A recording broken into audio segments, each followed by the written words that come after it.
नमस्कार चेतना टीवी को स्वागत। आज गुरुत्वपूर्ण खबरटी जानिबा पूर्व आपण को अनुरोध आपण प्रथम करी जदि आम चैनल को देखुछंती सब्सक्राइब करिया को जमारू भूलंतु नाही।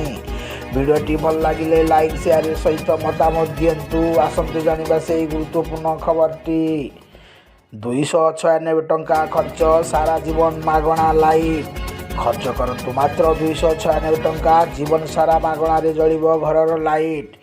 अनेक लोकों विद्युत बिल एक बड़ समस्या। इलेक्ट्रोनिक्स जिनिस व्यवहार होगा फल मास शेष में मोटा अंकर बिल आसी थाए। जदि विद्युत बिल क्रमागत भाव में वृद्धि पाउछि तेबे ताहा आपणक मासिक बजेट उपर गुरुतर भाव प्रभाव पकाउछि।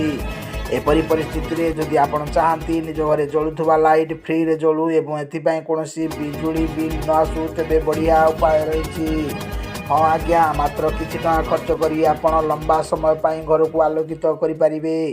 एभली एक सौर चालित लाइट रही जहाँकि खूब कम टंकार बजार में मिलुवा बेले यह दीर्घ दिन पर्यंत लास्टिंग करिवो।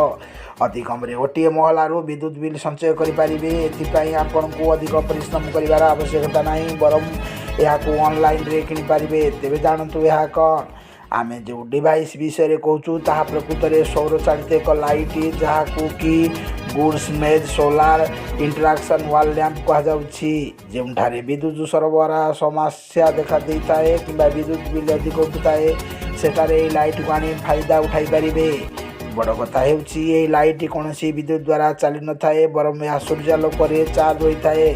केवल यहाँ सूर्य किरण रखी दिंतु संपूर्ण भाव चार्ज हो जापर यह आनी व्यवहार करें। लाइट रे लगी बैटेरी सूर्यालोक शक्ति संग्रह कर गच्छित कर रखी थाए। आवश्यक हेले यह घरे अंधकार संपूर्ण भाव दूर हो जाता है। बड़ कथा है दीर्घ समय पर्यंत यह व्यवहार करें। मनरे प्रश्न आपंकर आसुथिबो ए लाइट रो दाम केते? हाँ आज्ञा, ए लाइट रो दाम जानी रखंतु। मूल्य विषय कह गले ग्राहक माने यही उपकरण को फ्लिपकार्ट रु मात्र 296 टंका किनीपारे। यार मूल्य विभिन्न वेबसाइट भिन्न होता है। गुड्स मेज सोलार लैंप रो डिजाइन अत्यंत सुंदर होता बेले भितर एलईडी बल्ब लगी। यह ओजनिया हो नथिबारु अति सहजरे गोटे स्थान रु अन्य स्थान को टेकिकी निया जाई परिबो। ए लाइट संपूर्ण भाव सेंसर द्वारा परिचालित होता है। आवश्यक हेले स्वयंचालित भाव ऑन हो जाए। धन्यवाद, नमस्कार।